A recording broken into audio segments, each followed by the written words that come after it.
My name is Jason Gong. This is the week 2 assignment for FTT 211 Advanced 1911 Advanced Armors course. My instructor is Mr. Minato, and today is April 9th, 2023. This week's assignment, I will be fully disassembling my 1911, going over some of the parts and how they proceed with the operation of the gun, and then I will be assembling the weapon again and then doing a function check with these with snap caps, and then going over what I should be looking for and how it is operating. The first thing I need to do for this video is show you that my workstation is free of any ammunition, live ammunition, or anything else that could hinder this or make it unsafe.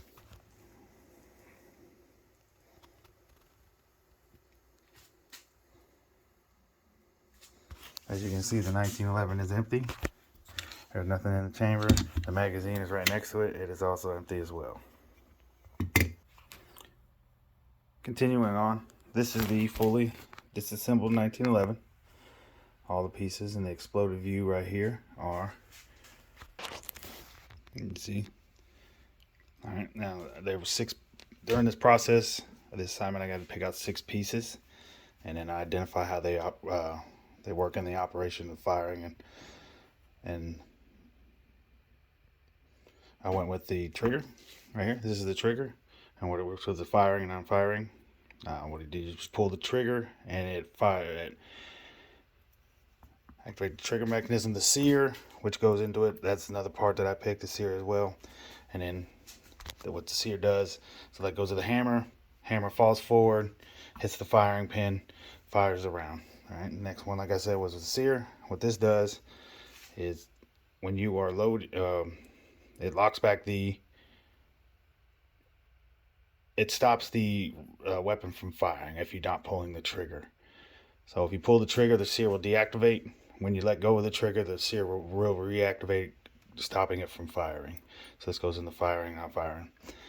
Extractor right here. This right here is what helps extract. This goes into loading and unloading, and it extracts the spent round that you have just shot. Your firing pin. All right, everybody should know what this one is. All right, firing pin and firing pin spring. This does back here inside the slide. Hammer hits this in. Firing pin shoots forward, hits the primer on the round. Round goes down the barrel bushing. Right here, this is what keeps the slide and the barrel into the slide right here. Deals with loading and unloading. This is a recoil spring setup. All right. What this does with the recoil spring, it's involved in the firing, is when you're firing the weapon, this portion, when the slide is going back, this portion will compress on itself and push while it's compressed, while it pushes it forward, going back into the normal operation. It will help help it load another round, go against the barrel bushing, and then fire again, and it'll press, and it'll continue that cycle operation until all rounds are complete. Now we're back to the pistol being assembled. Alright, so what I'm going to do is I'm going to flip the camera around, I'm going to do a functions check, and then we're going to go into the cycles of operation. Alright, so do a functions check. Do it. Start it. It's on safe. Now firing. Put it on fire.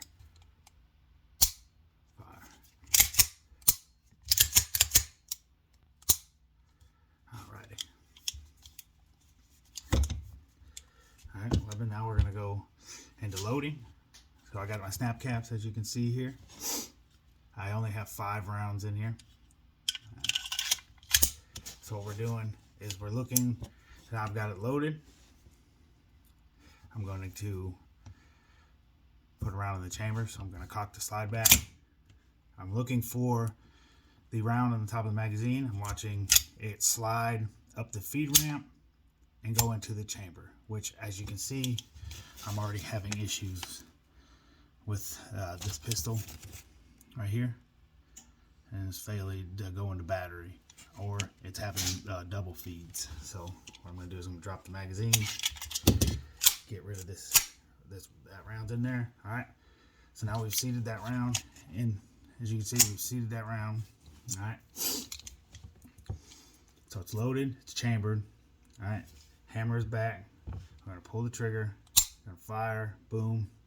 It went off. Now we're gonna go look for the ejection, extraction, and ejection. There we go. As you can see, snap cap came out. So I'm gonna do that again. Magazine in, loading, chambering, flush, it went into battery, trigger, firing, cocking, firing, extracting, and ejecting. Do it again, round in, chambering, cocking, firing, extraction, ejection, chambering. Unload the weapon, put it on safe.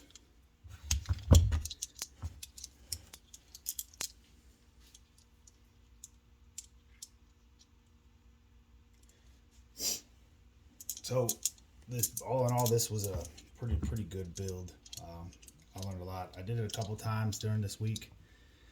As you can see, the pistol was lubed up and kind of scratched a little bit. The sear, I have a caveat for that for part one. Is when I was talking about the sear, I grabbed the disconnector instead of the sear. So that was my mistake when I was talking about the disconnector. A few of the other things might have not been part of the functions of it. But I used the random number generator on part one for that, and that's what came up with it. So that's why I explained them and used them. All in all, this was a pretty good week. I learned a lot. I've never had a 1911 before, so this is my first one, and I'm pretty darn excited to start working on this and fixing that failure to feed and double feed issue that we've got right there. So this is the end of my week 2 assignment. Appreciate you watching, and you have a good rest of your day.